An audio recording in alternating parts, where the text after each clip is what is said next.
2016년 5월 7일 미국 플로리다 테슬라의 AI 로봇 자동차가 갑자기 옆차선에서 달리고 있던 하얀색 트럭을 들이받습니다. 이 AI 로봇 자동차는 트럭의 색깔을 햇빛으로 착각했습니다. 당시 운전자 조슈아 브라운은 차 안에서 여유롭게 영화를 보고 있었는데요. 그는 사망했습니다. 2016년 3월 마이크로소프트가 선보인 야심찬 프로젝트 인공지능 채팅 로봇 테이. 테이가 사람들에게 이상한 말들을 쏟아내기 시작합니다. 테이는 불과 개시한 16시간 만에 운영이 중단됩니다. 2016년 중국 광둥성 AI 로봇 샤오팡이 갑자기 난동을 피우며 통제 불능 상태가 됩니다. 샤오팡은 유리창을 깨고 사람들을 공격했습니다. 현재 인공지능, 즉 AI 로봇은 우리 생활 깊숙이 들어와 산업, 군사, 의료, 법률, 게임 업체 등에서 매우 활발하게 활동하고 있습니다. 구글사의 알파고, 테슬라의 자율주행 자동차, 심지어 AI 변호사도 있습니다.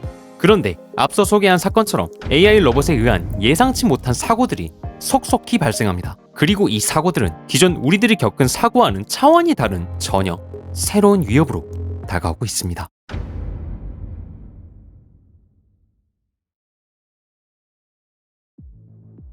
어떻게 네가 나한테 그럴 수 있어? 책임져. 어떻게든 하면 안 됐지만 굳이 해서 그 행동에 책임을 질 수 있는 존재는 오직 인간입니다. 즉 오직 인간만이 자신의 한 잘못에 비난받고 벌도 받습니다. 저기 기업도 책임을 지지 않나요? 물론 기업도 잘못을 하면 비난받고 벌도 받습니다. 기업도 책임을 지죠. 그러나 기업은 인간들의 집단. 기본적인 토대는 역시 인간입니다. 왜 인간만 책임을 지는 걸까? 오직 인간만이 의지를 가지고 선택을 할 수 있기 때문이죠. 그런데 빅데이터가 축적되고 AI 로봇이 점점 정교해지면서 이제는 AI 로봇도 스스로 의지를 가지고 선택을 할 수 있게 되는 그 현실이 정말로 코앞입니다. 그렇다면 AI 로봇이 의지를 가지고 선택한 행동이 사고로 이어진다면 누가 어떻게 책임을 져야 하는 걸까? 아니 그냥 AI 로봇을 만든 회사에서 다 책임지면 되는 거 아닌가요? 여지껏 그래왔죠. 적어도 지금까지 등장한 AI 로봇들은 통제가 가능했으니까. 그러나 앞으로 AI 로봇을 만든 회사조차도 로봇의 행동을 예측하지 못하는 상황이 발생한다면? 아래와 같은 상황을 가정해보자고요. 도로를 달리다 갑자기 브레이크가 고장난 AI 자동차 로봇. 운전자도 컨트롤이 안 되는 상황. 한쪽 갈림길에는 아이 5명, 다른 갈림길에는 성인 1명이 서 있습니다. AI 로봇 자동차는 어떤 판단을 해야 하는 걸까? 만약 이 자동차가 성인 1명이 있는 쪽으로 돌진하였다면 우리는 이 AI 로봇 자동차에게 책임이란 것을 물을 수 있을까?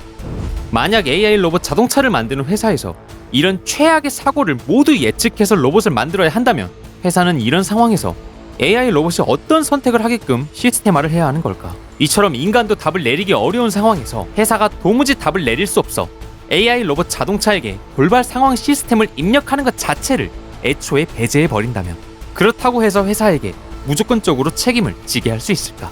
책임은 누가 져야 하는가? 어떻게 져야 하는가? 우리는 딜레마에 빠졌습니다. 우리가 딜레마에 빠져 있을 때조차 AI 로봇은 현재 단순 계산 및 기억을 넘어 학습, 추론, 창의, 감성의 영역까지 기능을 확장해 가고 있는 상황. 인간은 더 이상 보고만 있을 수가 없습니다. 전 세계가 이 문제 때문에 치열하게 고민하기 시작합니다. 그리고 바로 이 사람, 에릭 힐겐도르프, 독일 비르츠부르크 대학교의 형법 교수. 이 교수는 흥미롭게도 AI 로봇을 사람 처벌하듯 벌 주자고 주장합니다.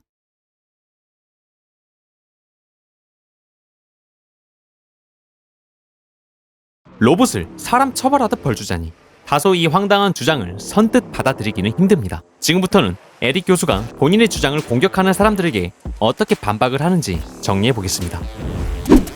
아니 그럼 인간한테 사형, 이러듯 로봇 너도 사형, 이렇게 하자는 말입니까? 뭔 말 같지도 않는 소리야. 로봇이 변호사도 되는 세상입니다. 이제는 AI 로봇도 인간하고 똑같은 대우를 해줄 수밖에 없어요. 교수님, 철학적 근거는 있습니까? 칸트가 이런 말을 했죠. 도덕적인 사람만이 존엄한 것이 아니라 도덕적이고자 애를 쓰는 사람들 역시 존엄하다고. 즉 굳이 인간이 아니더라도 도덕적이고자 애쓰는 어떠한 존재가 나타난다면 인간이랑 동등한 대우를 할 수 있지 않을까? 이런 단서를 칸트는 제공해주고 있습니다. 로봇을 벌준다고 칩시다. 아니 그렇다고 피해를 당한 인간의 마음이 풀릴 거라고 생각하십니까? 인간들도 대화를 하고 교감을 하면서 사회적 동물이 됐어요. 그렇게 진화를 한 거죠. AI 로봇도 인간하고 깊은 대화를 할 수 있고 교감을 할 수 있다면 그런 로봇을 처벌할 때 인간의 마음도 풀릴 수 있을 거라고 생각합니다. 지능이 뛰어난 강아지가 인간하고 교감한다고 해서 강아지가 인간이 되는 게 아니잖아요. 하물며 로봇을 어떻게 인간으로 봅니까? 과거에는 노예나 여성도 인간이 아니었습니다. 그런데 오늘은요, 태어나지도 않는 태아조차도 인간의 권리 일부를 주는 세상이에요. 즉 역사적으로 인간의 범위가 달라져 왔다는 거죠. 로봇에게 인격을 못 줄 것도 없다고 봅니다. 아니 그럼 인간을 재판대에 세운 것처럼 로봇도 재판대에 세우고 재판하자는 말이에요? 그저 로봇을 만드는 회사에게 책임을 지게 하면 안 되는 거예요?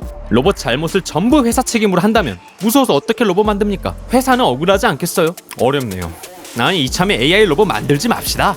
아니 그럼 이런 논쟁할 필요도 없잖아요. 얼씨구 교통사고 무서워서 자동차 만들지 말자.